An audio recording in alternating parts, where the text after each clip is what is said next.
So I welcome everyone. I'm Nazan Üstünda, and I have the honor of introducing Andrej today.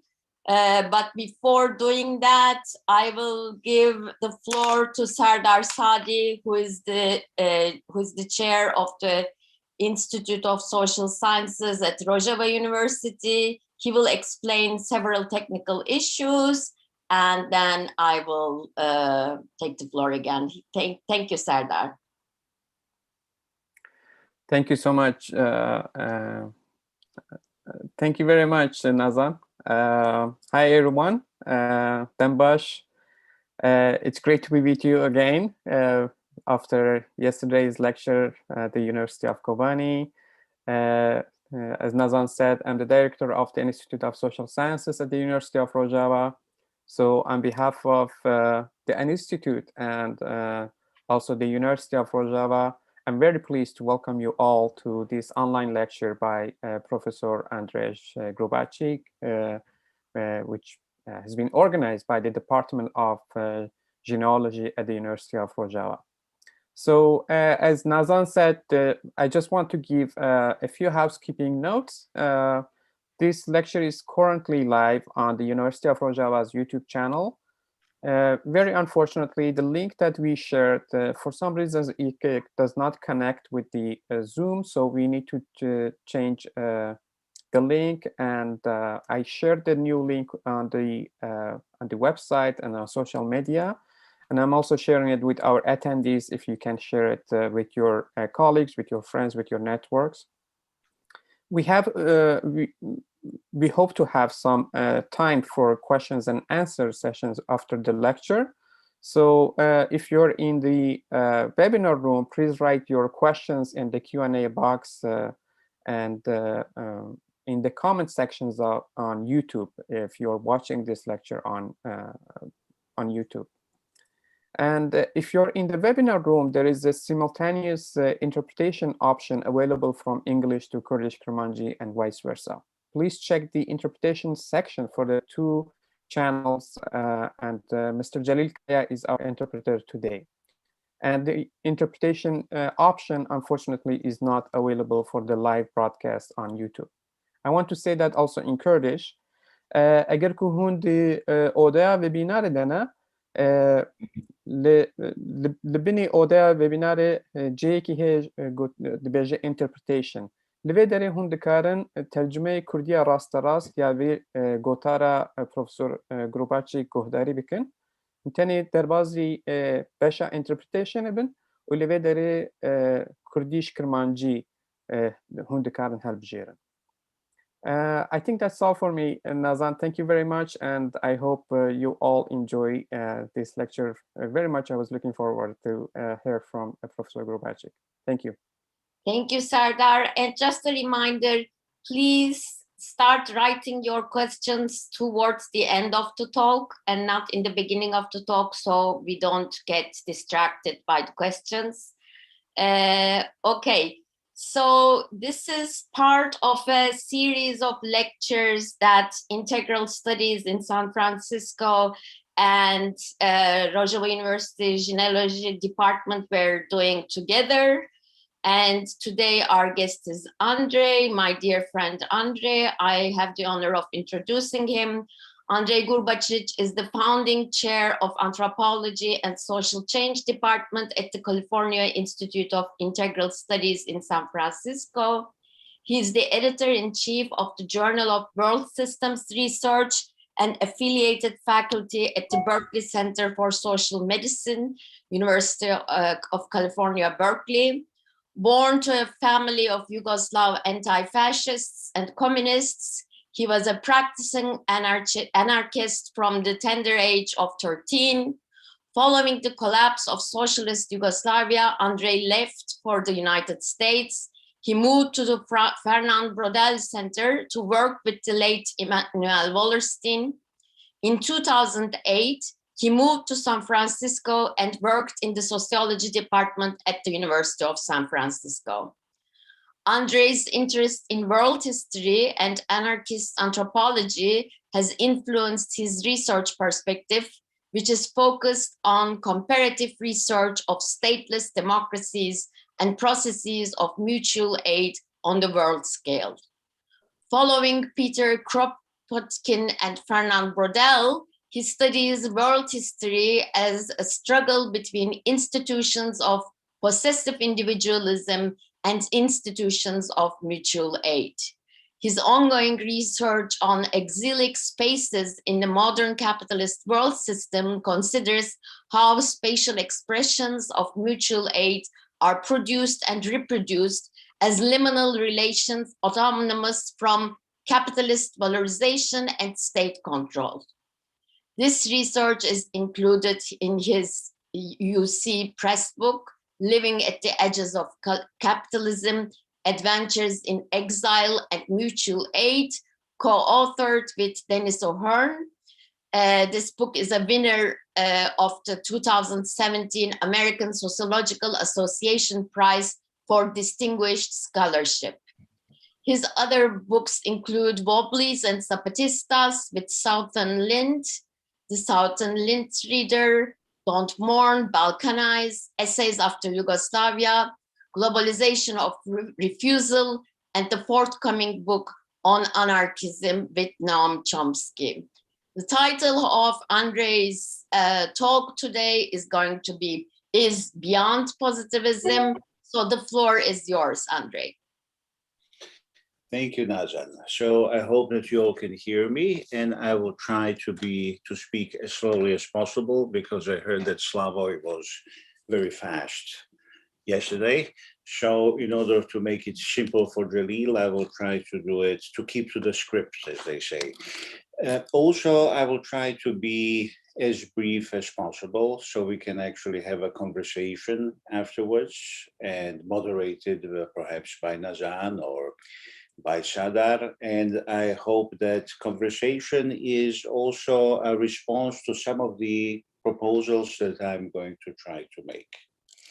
Now, the topic that I was asked to speak about is Beyond Positivism. And that took me, for whatever reason, to an anecdote, to a time when a French friend, conversation that I had in Paris, told me that in revolutionary Paris of 1968, only an idiot would want to become the president of the French Republic.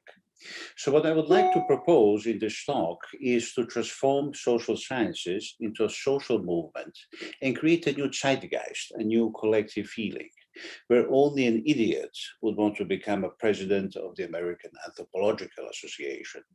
Now, I do not believe that there should be such a thing as anthropology, or for that matter, sociology or political science anymore.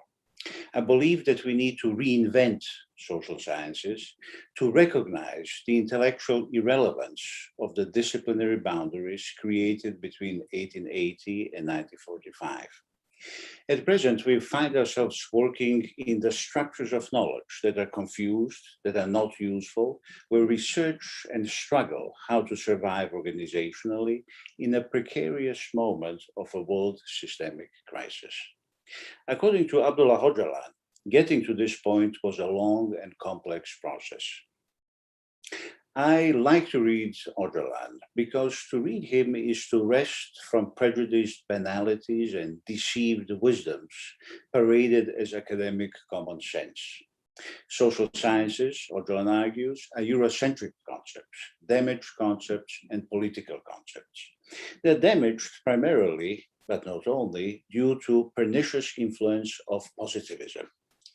Öcalan vehemently disagrees with some of the most influential positivists, with Karl Popper, for example, and Popper famously described the method of social sciences like that of natural sciences. It consists of trying out tentative solutions to certain problems, says Popper. The problems from which our investigation starts, and those which turn up during the investigation. Solutions are proposed and criticized. If a proposed solution is not open to pertinent criticism, then it is excluded as unscientific. That all sounds very reasonable, but how, asks Öcalan, can we separate the idea of scientific truth from that of a true society? While dialectical knowledge seeks to raise the stone under which the monster of modern capitalism lies brooding, sociological research into facts opposes such a desire. Within positivism, curiosity is punished, utopia is expelled, and knowledge resigns itself to being a repetitive reconstruction. It becomes impoverished, just like life under factory discipline. The felicity of knowledge, as Adorno puts it, is not to be. In this scientistic syndrome of thought, the goal of knowledge is confused with the means of knowledge. Thought is debased through rationalization, like in that famous college dictum. I don't know if Nazan had to hear this, I certainly had. You are here to do research and not to think. For positivism, for positivists, the system is something positive.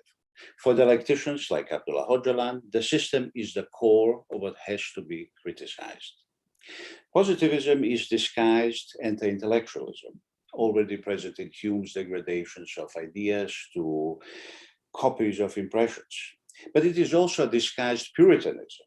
What Puritanism achieves in the moral sphere is under positivism sublimated in the norms of knowledge. There truly is something very neurotic about positivists in their prohibitive fear of fantasy, inability to conceive of what does not yet exist or what has not been allowed to exist. For a good positivist, just like for a good Bolshevik,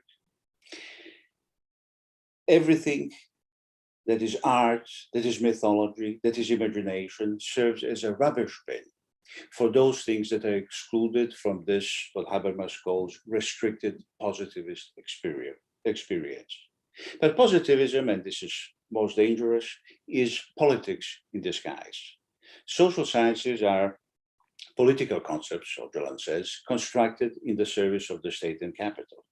One of the main concerns of positivist sociologists was precisely to establish a society based on the model of French Republic. Now, structures of knowledge shaped by positivism, including what we today call the social sciences, are very recent. From 1750 to 1850, the number of names used to describe social sciences was in the hundreds. The economist William Stanley Jevons complained in 1879 that we have too many names for economic research. We have political economy, he said, we have plutology, we have chrematistics, we have catalactics. Alas, the term economics has prevailed, and unfortunately, we never got to call those bandits teaching in business schools plutologists or plutocrats. Now, all of this happened sometime between 1850 and 1945, when the vast number of names and labels was reduced to only 6: anthropology, sociology, Oriental studies, economics, history, and political science. These 6 disciplines represented the knowledge produced by the specialists in only 5 European countries, including the United States. Something important, something decidedly new happened in the 19th century, and that is the entrenchment of liberalism as the defining ideology of capitalist modernity. Liberalism imposed its ideology in 4 crucial spheres. The first was the creation of the modern nation state. The second was the exclusive concept of citizenship, from which women, working classes, ethnic and racial others were excluded. The third was the private property regime. And the fourth was the emergence of the social sciences as organized research of the social world, distinguished from humanities and natural sciences. Now, social science did not emerge overnight, but against the background of at least 3 very complicated contexts. The first one is a very long aftermath of the French Revolution. The most important consequence of the Great Revolution was the idea that social change is normal, that sovereignty belongs to an entity called the people, and that the privileged unit for doing politics is the liberal nation state. The second context was the several century-long transformation of the knowledge systems that has led to what C.P. Snow, in his famous 1959, I think it was, Cambridge lectures called 2 cultures. Before the 19th century, there was only one knowledge culture. It was the pursuit of the true, of the good, and of the beautiful. In medieval Europe, for example, the church was the dominant epistemological authority, and all the knowledge was primarily theological. Gradually, between the 15th and 18th century, the philosophers were able to push theologians aside. Their work, however, seemed very abstract, with too little immediate practical consequences. So around 1750, natural scientists, and mind you, the word did not yet exist in those days, began to assert very persuasively that the search for the truth had to be located in the concrete world of empirical observations. Now, this process ended with the separation between so-called two cultures: science, imagined as a pursuit of truth through research, and philosophy, imagined as a pursuit for moral laws through speculation.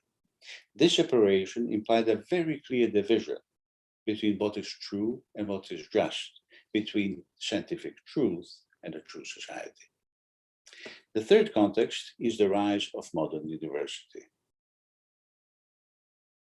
It is important to note that social sciences were at first a social movement for liberal reform outside of the university. When thinkers like Mirabeau or Condorcet first used the term social science, they spoke of social art, a rational guide to public policy and social reconstruction, developed in something that was called in those days social science associations. The first social science association was the so-called Manchester Statistical Association, which was followed by the English Social Science Association, and then by the American one, American Social Science Association. All of the early participants in this project, including Kant, Mill, Spencer, felt that the social science theory was meant to lead to regeneration of social order. Knowledge had to be useful and knowledge had to be practical. As Italian anthropologist Cesare Lombroso later said, for the dreams of the theologians and the phantasms of the metaphysicians, we have substituted a few dry facts, but they are facts. Now, despite the success of social science, resounding success, as a liberal movement for social reform and dry facts, some reformers sought to break away from the social science associations and create specific, special, professionalized academic structures for what is known as the community of the competent. Now, this was, of course, the new social organization of science, that is the research university. It soon assumed the central role in the production, not merely the reproduction of knowledge. This was a very different kind of university than the medieval university. Scholars earned their income within it, worked full-time in academic departments that were based on distinctions between disciplines. And discipline in those days was defined in a very simple way: vocabulary plus organization plus journal plus conference. It took a while to construct this structure, but what is more important is that the rise of research university was intimately, not coincidentally, but very existentially linked to the rise of the modern nation state. New liberal state required a national identity in order to secure both the past and the present. Newly professionalized historians were sent to the archives to discover the memory of the modern new states. And after the Paris Commune in 1871, the absolutely shocking event for all Europeans, history became absolutely central to integrating the state. Eric Hobsbawm argued that historians invented the imagery, the symbolism, and the traditions of the Republic to control the working classes. In order to secure the present, the state has created sociologists, economists, and political scientists. Soon, anthropologists and Orientalists were invented in order to study non-Western people who have not yet made the evolutionary leap into modernity. And eventually, social sciences were organized around three axes: past and present, West and non-West, and around liberal organization of society between the state, studied by political science, market, studied by economics, and civil society, studied by sociology. Anthony Giddens made an important point when he said that early sociology of Emile Durkheim was rooted in an attempt to defend the claims of political liberalism in the face of a twin challenge, from conservatism on the one hand and from socialism on the other. When this is probably the first professional American sociologist, Albion Small, when this fellow sought to convince the authorities to fund his enterprise, which is the American Journal of Sociology, still the main journal in the discipline, he wrote to said authorities that a journal was needed both to restrain the utopians and to encourage well-advised attempts at social cooperation. Now, this is one key element of liberalism, the idea of government in the competent hands of the specialists. The other key element was, of course, the idea of stadial progress. The concept of stadialism, or stages of history, was put forth in the mid-18th century in France and in Scotland by Jacques Turgot and Adam Smith. In this interpretation, the Native Americans provided, and this is a quote, a plausible working hypothesis about the basic characteristics of the first stage of development. That is what John Locke meant when he said that in the beginning, all the world was America. So as we enter the 20th century, the three-part organization of university between humanities, social sciences, and natural sciences was well in place, but it was not immune to challenges, and challenges were soon to come. The first challenge to the present-day organization of knowledge appeared as a result, indirect, of the Second World War. These were the so-called area studies. You probably remember that. Area studies meant that you can be an economist, get a degree in economy, but you were to become a specialist in, say, Kurdish studies or Balkan studies. And this, of course, was a new regional knowledge that was a necessity of the Cold War geopolitics. Now, Oriental studies and anthropology lost their intellectual legitimation due to this development, and they're probably still looking for it. But even more important challenge to the modern structures of knowledge came from outside of the university. The revolution of 1968 pushed the disciplines to a fiercely self-reflexive and critical direction, which undermined the stability of disciplines and the projects of social sciences as a whole. However, the most serious challenge came from above, when in the 1980s, agencies of neoliberal capitalism started to push for defunding, bureaucratization, and restructuring of humanities and social sciences. This included, of course, the university system as the main locus of knowledge production. And if the period after the Second World War has seen the great worldwide expansion of the university system, in recent years, and by that I mean the last few decades, its very existence has been brought into question. Now, there is nothing particularly surprising in all of this. Social sciences are constructed visions of the changing world, and it's inevitable for them to be reconstructed. The question is, I think, more important and more political. How are they going to be reorganized, and by whom? Is this going to be a social movement from below or social movement from above? So this is where I would like to introduce two proposals that come from below. One, or the first, is the proposal for interscience made by French historian Fernand Braudel. The other is proposal for sociology of freedom made by Abdullah Öcalan. Now, what is this enigmatic word that Braudel used, interscience? He left us some important hints. The first is in the famous text on la longue durée from 1969. Its opening sentence is, "There is a general crisis of the human sciences." Braudel ends this first paragraph suggesting that one can see today the necessary convergence of the human sciences. And then he ends this famous essay with a programmatic statement.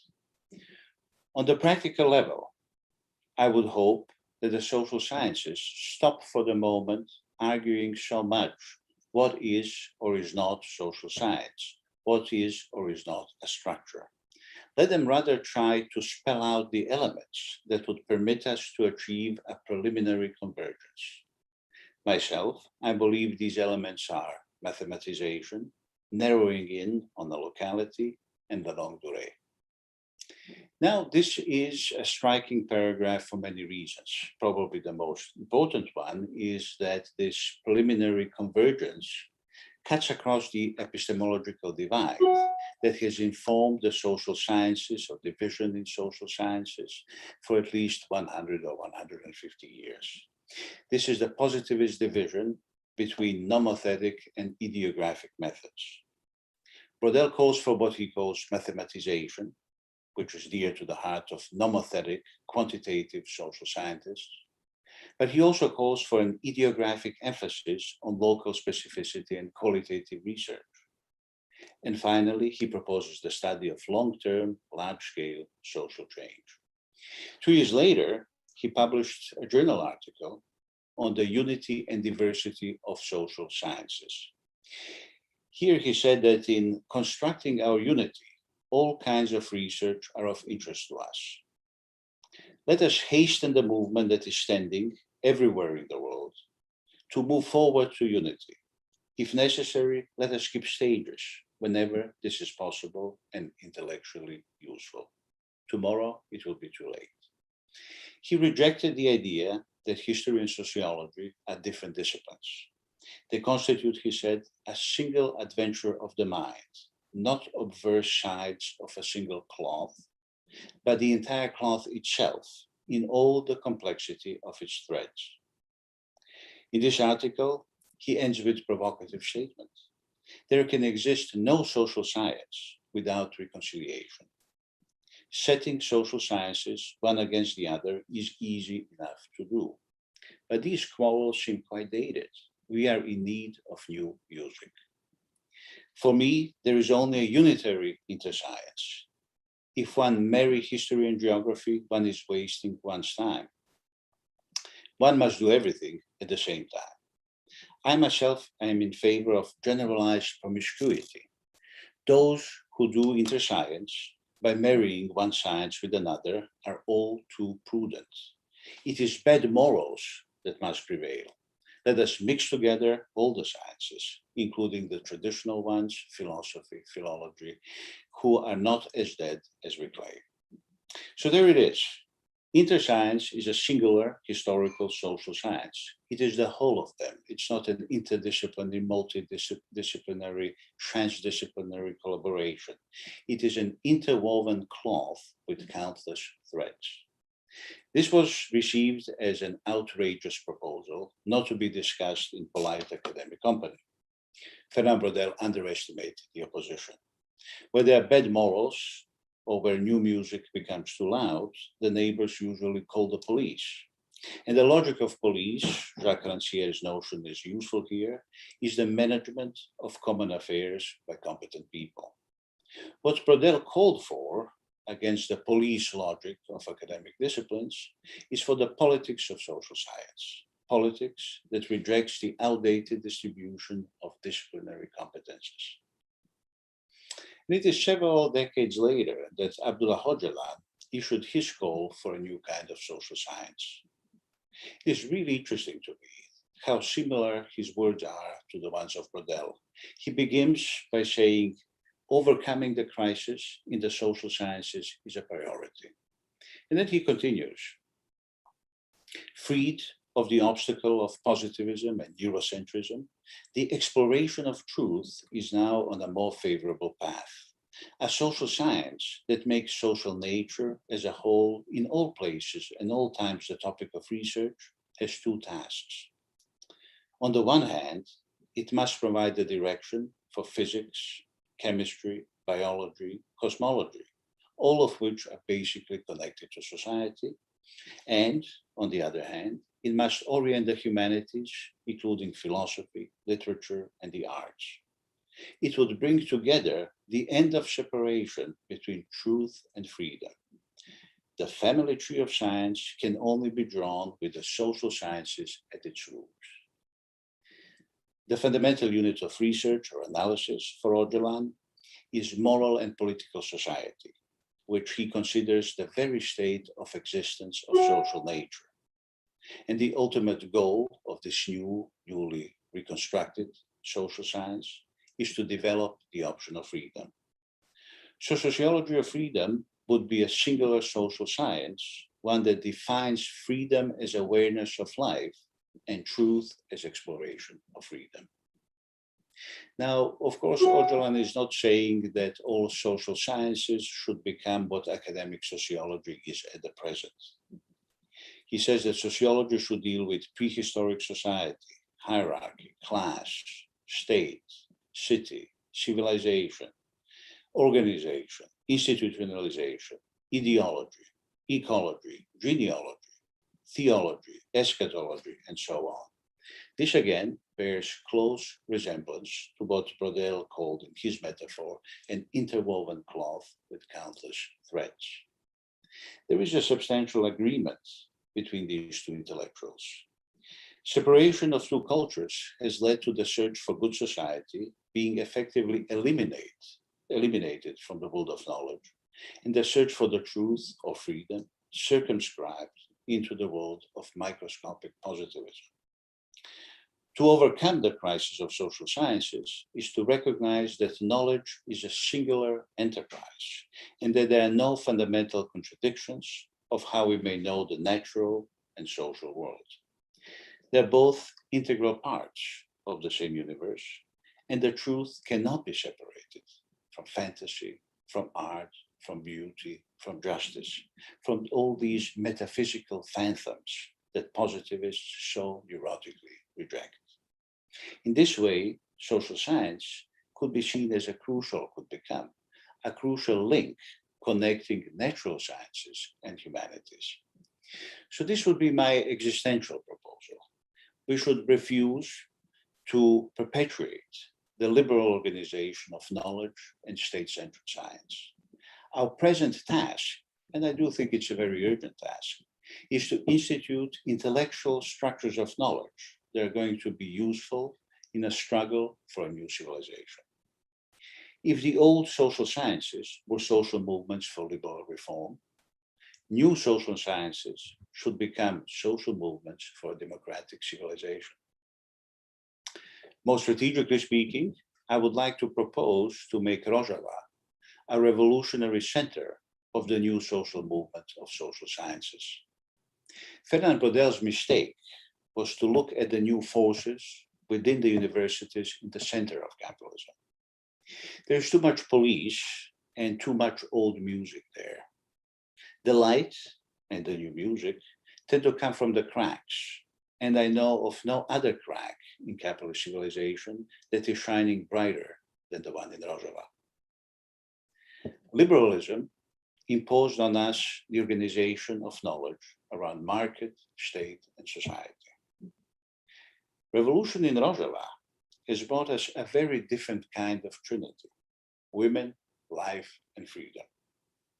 We should organize new social sciences around the study of these three categories, defined as broadly as possible, as an integral knowledge of women, freedom, and nature. This is, I think, in keeping with Öcalan's proposal of sociology of freedom. In terms of methodology and organization of knowledge, in more practical sense, I propose that we return to Brodel's three elements of preliminary convergence of the human scientists: quantitative studies and general laws, qualitative studies of particularity and difference, and long-term, large-scale social research, as we begin to develop a more sophisticated restatement of common epistemology. Now, again, very strategically, how would this social movement of social sciences, of new social sciences, be organized? Why not imagine something like confederalism in the world of knowledge? We could work on establishing a world confederation of institutions of knowledge making, a confederation of research centers, academic programs, social movements, universities, community schools and academies, academic journals, all coming together to develop this new vision of scientia, a vision that promotes the option of freedom as awareness of life, and a vision that pursues the truth as exploration of freedom. Thank you. So what I would like to do is to now put Nazan in an uncomfortable position and ask her to tell me what she thinks about all of this. Okay, Andrej, this was great, wonderful. Thank you so much. It was not only intellectually stimulating, but also you have very practical proposals. I think we should all discuss about Rojava University. These are great proposals, and I hope that the audience will contribute to this. I'm gonna send the question back to you in a second, but two things. I mean, one of the things is actually there has like Fanon and following Fanon, Sylvia Winter, they have both proposed also bringing together social sciences, and not only social sciences, but also natural sciences and social sciences together. And I think Öcalan has the same idea because he's so much inspired by quantum physics on the one hand, and on the other hand, his whole idea of second nature, that, you know, human-made nature combined with nature itself, producing the second nature, and how human beings are going to be fitting into that second nature, what kind of a nature they can produce, and so on and so forth. All this is related to actually his understanding, his interdisciplinary. I mean, for him, like as far as I understand, one science means also including natural sciences. So I would like to ask you, first of all, what do you think about that? That would be one question. And I find it really challenging because after having read Öcalan and after having read Fanon's and Sylvia Winter's proposals, I have gone and looked at quantum physics and at certain theories of biology. And really, for social scientists, it's extremely inspiring. Thinking about society and thinking about universe, and then thinking about social laws, as you say, all these, bringing them together is a very inspiring and very challenging kind of endeavor. But on the other hand, we are already complaining that we don't know enough in our own disciplines. So what would it look like? That's one thing, I guess. And the second thing I would like to ask you is about mythology, which is also similar because mythology is really dismissed by social sciences. It's people think, I mean, social sciences want to look at mythology as object of knowledge, not as producer of knowledge. But Öcalan has a very different understanding of mythology. He sees mythology as actually producing knowledge about society, and mythology for him is not dead, is not finished. And we are making mythology, we are becoming goddesses, and we are in our struggles, and we are in that sense producing mythology and knowing society through certain mythical, in mythical ways. So I also want to hear a little bit about that. What do you think about how mythology would fit in all of this? And the last one, I mean, this whole, you know, of course, southern countries and indigenous people have a long tradition of seeing the world like that. I mean, Islam has a long tradition of seeing the world like that, not as separate, not separating, definitely not separating philosophy and sociology, not separating philosophy and physics, not separating astronomy and sociology. And I think there are also people in the Western world who have tried that. Now I forgot the name of the guy who was doing astronomy, reading astronomy, and he was put in jail for a long time, one of the heroes of the French Commune. I forgot his name. in any case, if I remember, I will say it. Yeah, so there are all these traditions. What should we do with all these traditions? That's the third, my third input, and I would like to ask you what you think about that as a continuation of your thought process, and then I think we can talk more specifically about your specific proposals, which are all great for for Rojava University, I think. Well, the first one is very interesting, I think, because of what does it actually mean to listen to Öcalan's proposal to have social sciences being the root of all sciences. I think that's what he's saying, and I think this is where he's probably in agreement with Brodel and other people who tried all of this. You're right, there were many throughout the history, I mean recent history, is that social sciences first, it's a sort of a two-step strategy. First, social sciences reorganize themselves. We don't allow other people, we don't allow the institutions, we don't allow authorities to organize us. Social scientists self-organize and create a social movement that would inspire a different vision of social sciences, and then different organization of knowledge between social sciences. This is what I meant by these three groups that are working together differently. Qualitative people working with quantitative people, and with long-term, large-scale research people, macro people, right? So social sciences are coming together first, creating a new sense of what social new understanding, new self-understanding of what social sciences are. And on the basis of that understanding, social science becomes, so I understood Öcalan to be gradualist in this sense, as was Brodel, becomes something that, as an interscience, to use Brodel's term, becomes something that might be a connecting tissue, a connecting link, creating possibilities for the epistemological encounter of philosophies, humanities, and art, and natural sciences. So I don't see this as a process that happens overnight. I see this as a very slow and patient process of building connections that begin with social sciences, that has, as Öcalan says, social sciences at its root. And then it begins to branch out. And by branching out, it also connects and creates possibilities of connection between natural sciences and between humanities and philosophers. Now, of course, artists and mythologists. Mythology, discounting mythology as a source of knowledge, as you say, was one of the greatest sins of positivist framing of social sciences in the first place.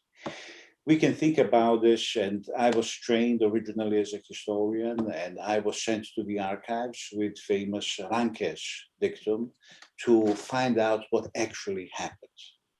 Leopold von Ranke, that was the beginning of the scientific revolution in history. That's how history became a professionalized discipline. And Ranke and positivism was very interesting because Ranke believed in facts, right? He believed in archives, he believed in sources. But then nobody reads the other quote, the other absolutely phenomenal quote by Ranke, who said somewhere that the triumph of human spirit is the German state. It sounds very Hegelian, but he speaks about the nation, and he speaks about the state, and he speaks about the need for professional history that's going to create and construct the nation and the state. So this is the same person who wanted you to go to the archives and find out what exactly happened. So of course, if you have this scientific idea of what this restricted experience is, mythology doesn't fit. Mm-hmm. And even more so, art doesn't fit. Anything that is not quantifiable, anything that we cannot study in this very immediate, obvious Popperian sense, which is a fantastic paradox. Man who was working his whole life in order to create an open society ended up creating an extremely closed system. So when you do that, you cannot really rely on mythology. So we need to find a crack again to let mythology in. And we need to do it shamelessly. I really think it's time to do things shamelessly. I don't think we have, and I keep saying that it's relatively urgent. It's not relatively urgent, it's really urgent. The crisis of capitalism, the crisis of what we call capitalist modernity with all of its elements, citizenship, state, social sciences, it's undergoing, and it's very deep and it's very profound.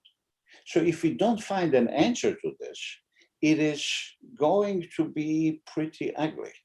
I was very influenced by a historian by the name of Theodore Shannon. I don't know if you ever read him. He wrote about roots of otherness. He was interested in Russia.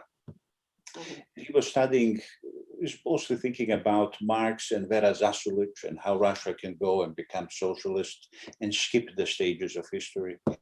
And he wrote somewhere, I love this concept, alternativity. He said we need to observe the alternativity of history, he said, which means that there are stages in history when everything behaves very nicely in these well-patterned structures, very predictably. And the scope for agency is somewhat limited.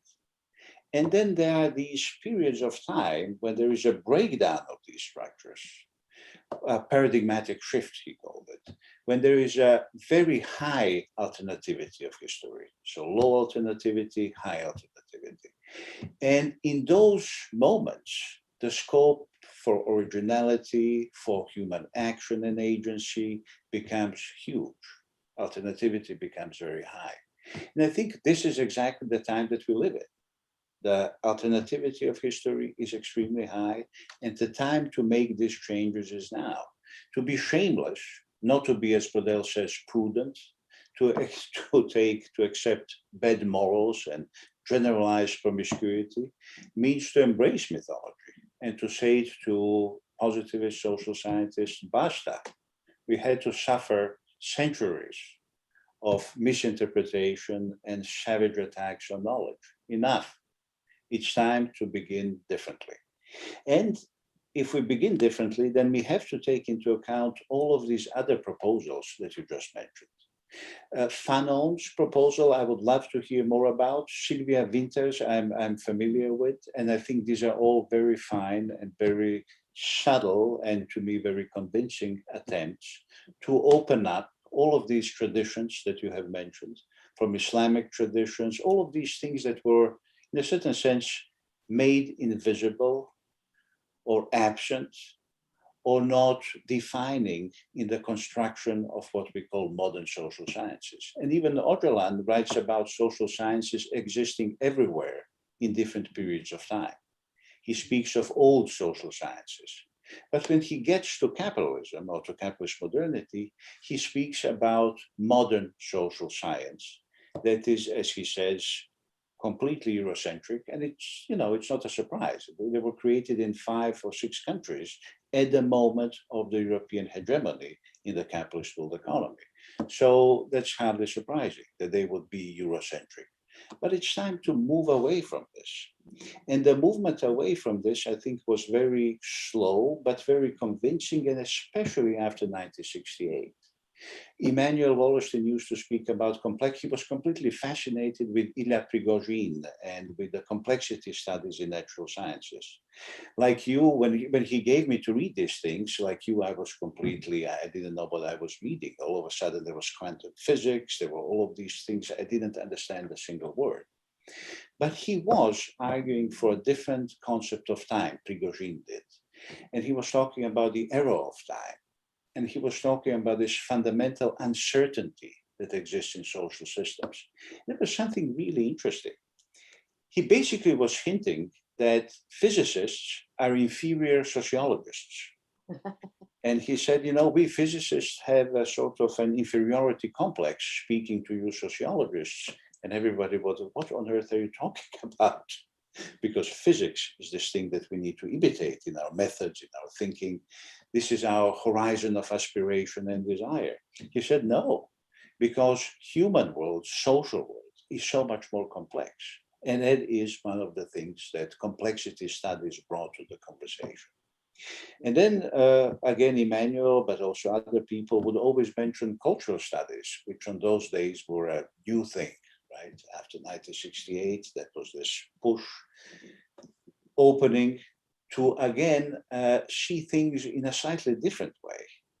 And these movements that are more than just interdisciplinary, they're really changing the way, or at that time, they were changing the way that we think about fundamental ways of knowing the world. So I think that you're absolutely right. We need to retrace our steps.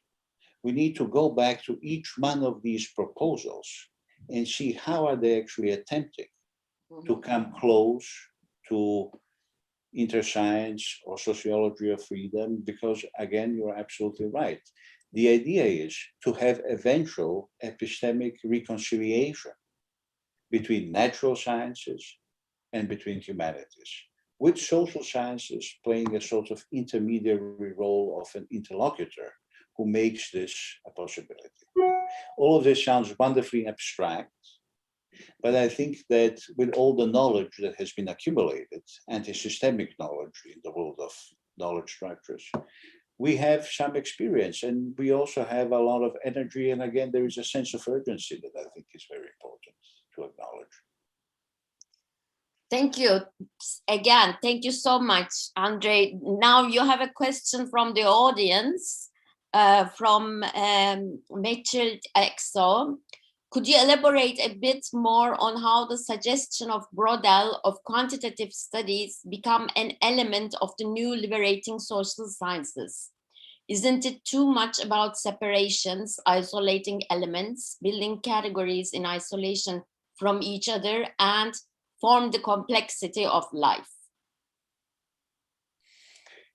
It is in a sense, and it brings us back to this gradual moment of how do we do this? What is the practical or pragmatical first step? Right now, if you look at the social sciences and what social scientists do, you will see the most economists, many sociologists, I would say great majority of political scientists are doing some anthropologists even, are involved in quantitative studies, quantitative research, nomothetic search for new general laws, and doing the things that they usually do. And I don't think there's nothing wrong with it. I'm actually not against quantitative studies. I think that we should quantify. I think that's a fine thing to do. And I don't think it's going to end. You have people who are doing qualitative studies and who are interested in other things, people who are, again, some of them are in sociology, not too many, most of them are in history and other disciplines, and they're doing other kinds of work. And then you have people like myself who are doing sort of world historical studies and we feel sort of squeezed out. We never feel comfortable because we are not real social scientists. We exist in this weird limbo. And I think this is not going to go away. I think that we have these corners, we do exist, you're quite right, in separation, but I think that slowly working together, as long as we have the same ambition, as long as we have the same overall idea of what we are doing, using different methods, and I do believe in plurality of methods, is a good thing. So having defined objective of what we are trying to do, and what I refer to as integral knowledge of women, of freedom, of nature, in the broadest possible sense, and using all of these ways of studying it, knowing that our idea is to advance the option of freedom, and the freedom is exploration of the truth. That, I think, would give us a very different direction and give different sense of what we are doing. It is completely and profoundly political, and I think that we need to embrace that. So objectivity, I think it was Peter Novick or somebody who said it, it's like nailing a jelly to the wall. And I don't think that we need to be objective in that sense. I think that we need to do things differently. And I think that we need to do things, again, shamelessly and with bad morals. hopefully this helps some.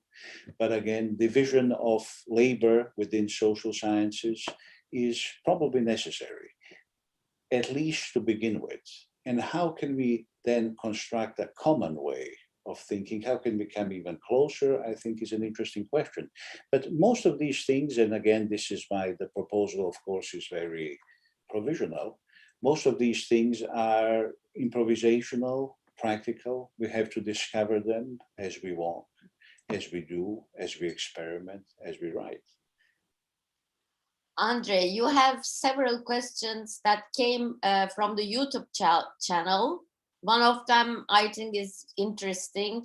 What distinguishes science and non-science? That I will read you all the questions. Maybe is that better, or do you want to answer one by one? Let's do one by one. Okay, so what that's the question by Hüseyin Tunç, it was. Yeah, you know, when social science is, and I was asked this by a student recently, what do you mean by social science? I guess social science begins with the idea that the world is real and at least to some extent knowable. And then also it is a body of knowledge that legitimizes the system, that the society that it describes or tries to describe. And it is also what I refer to a constructed vision of a society. So I would say that social science would be all of those three things. If we begin with the idea that the world around us is real and that we can know something about it, then it gives us a very open sense of what social science can be. And that includes mythology, that includes art, that includes all forms of imagination, that scientistic, not scientific, but scientistic imagination of positivists told us not to include. The restricted experience of positivists, the restricted experience of social sciences. If we are going to break through it, if we're going to break it, and I think we should break it into small pieces and jump on them, I think if we do that, then we will have a very different idea of what science is. But again, in a very provisional sense, a sense of the idea that the world is to some extent knowable. Okay, great. So the guy's name was Blanqui, by the way. Okay. The astronaut. Blanqui. Yeah. Okay. Somebody from the from YouTube channel reminded us. Thank you for that.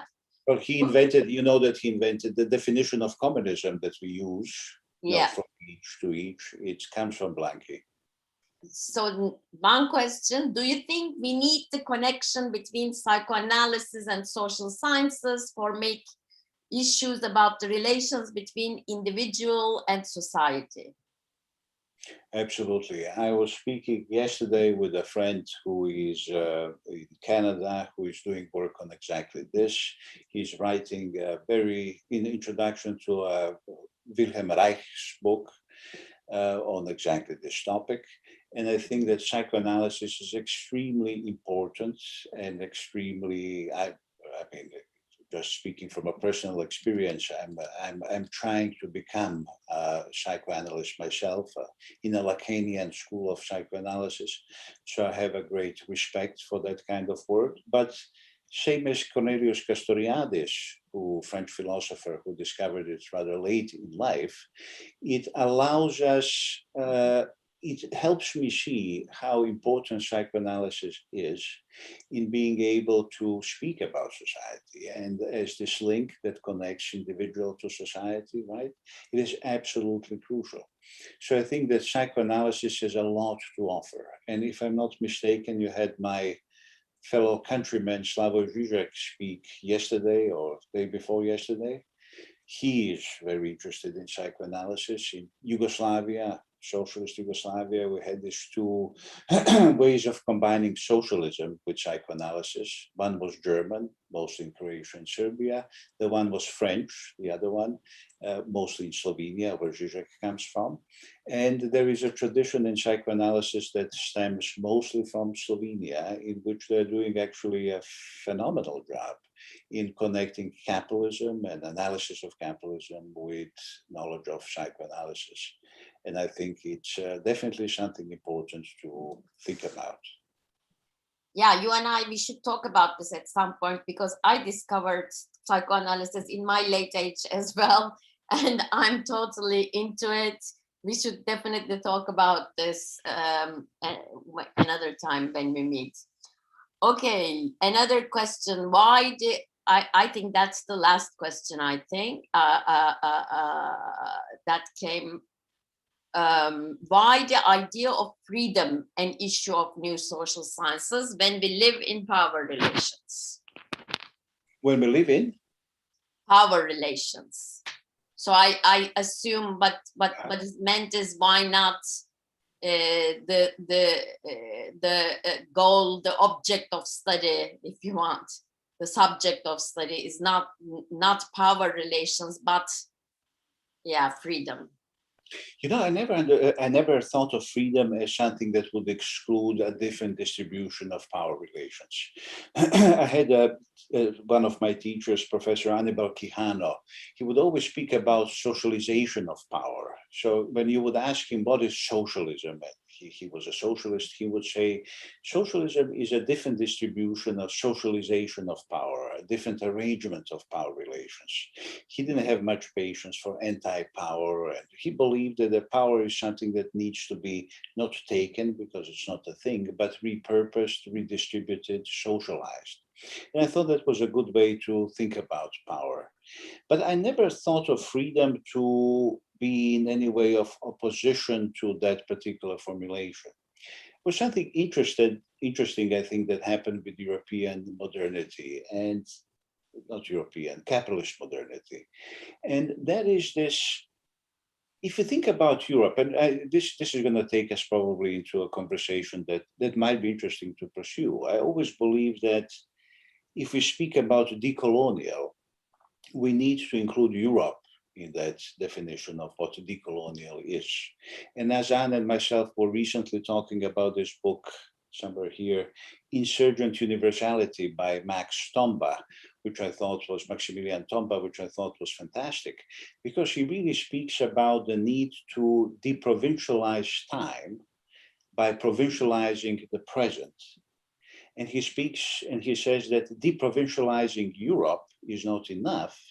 We have to see, and he uses this very interesting term, the art of translation, how different experiences that go against the grain of modernity and the way that capitalist modernity organizes our knowledge and our understandings can actually connect.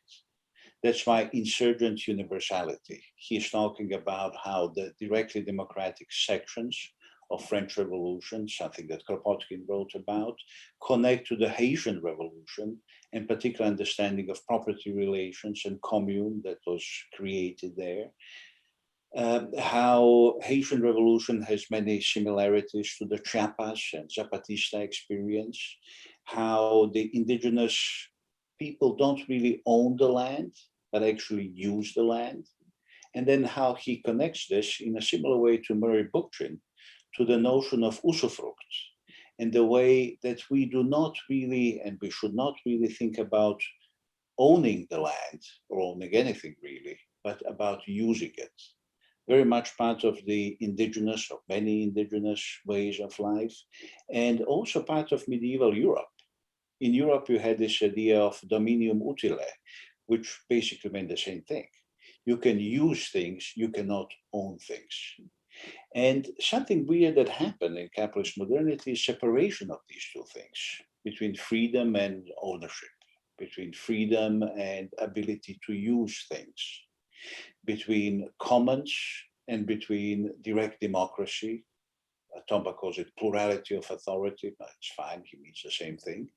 So uniting those two things, the idea of freedom and the idea of not ownership, but usufruct, usefulness or common use of resources, I think is very important and should create one of the cruxes of the new reinvented anti-systemic thought.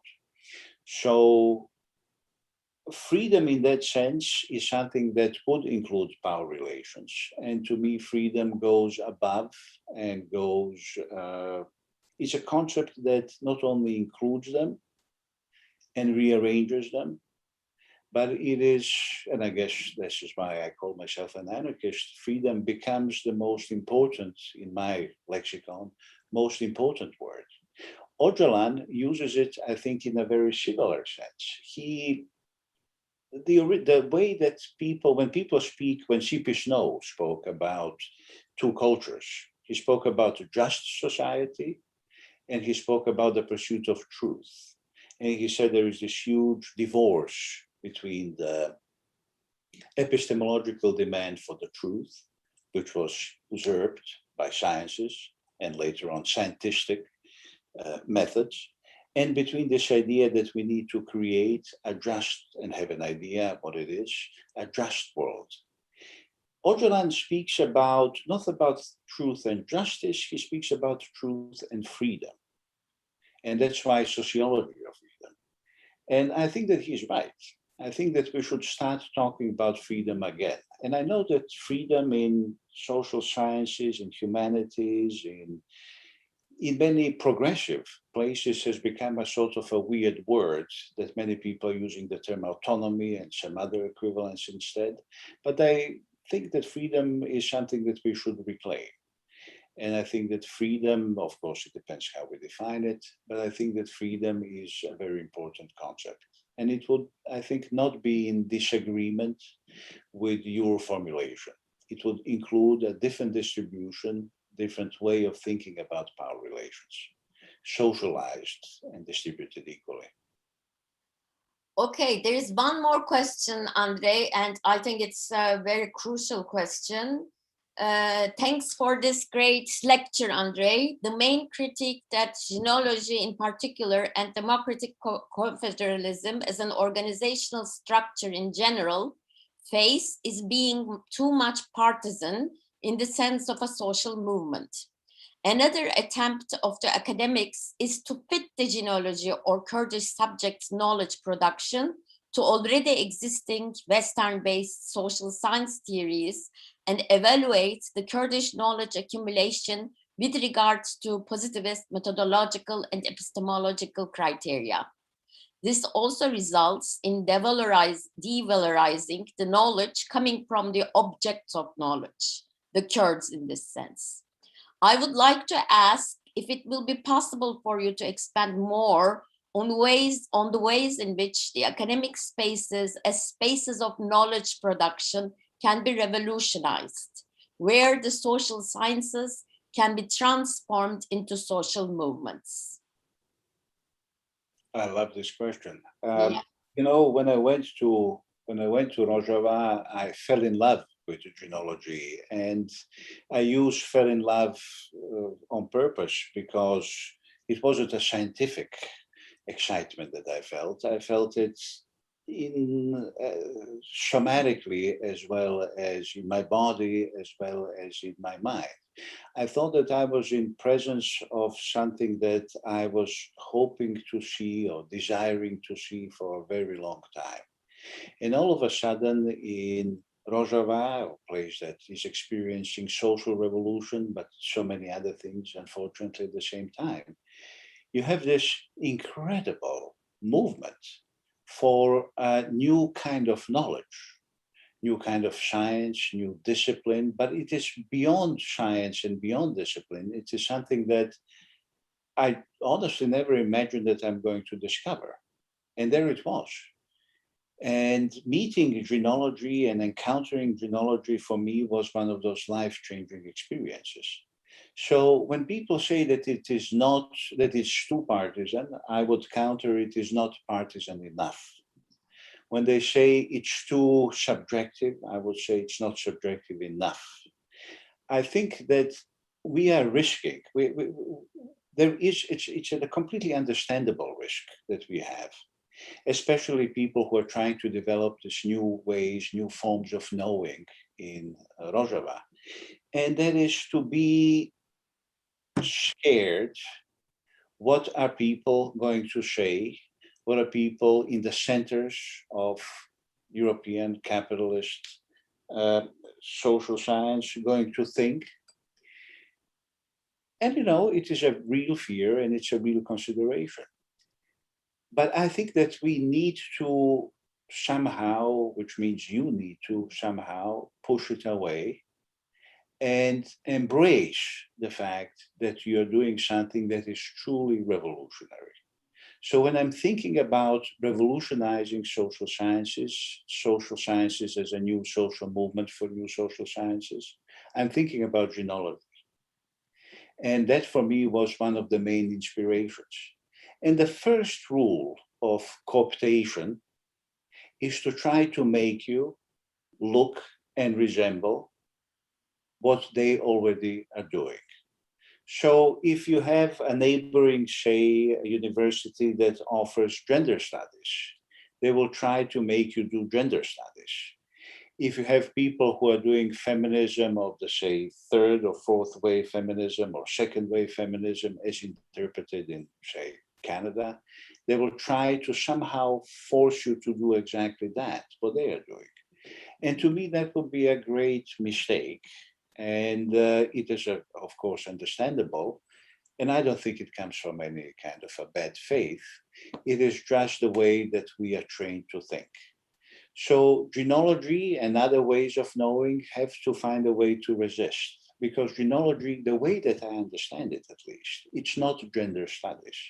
It's not feminism as it has been defined in other parts of the world. It is a very specific experience that can be made in translation, that should be put in the process of translation with other forms of knowledge, with other scientific, if you will, explorations of the history of and the present of women. And of course, genealogy goes way beyond women, the way I understand it. So it is something that is very complex.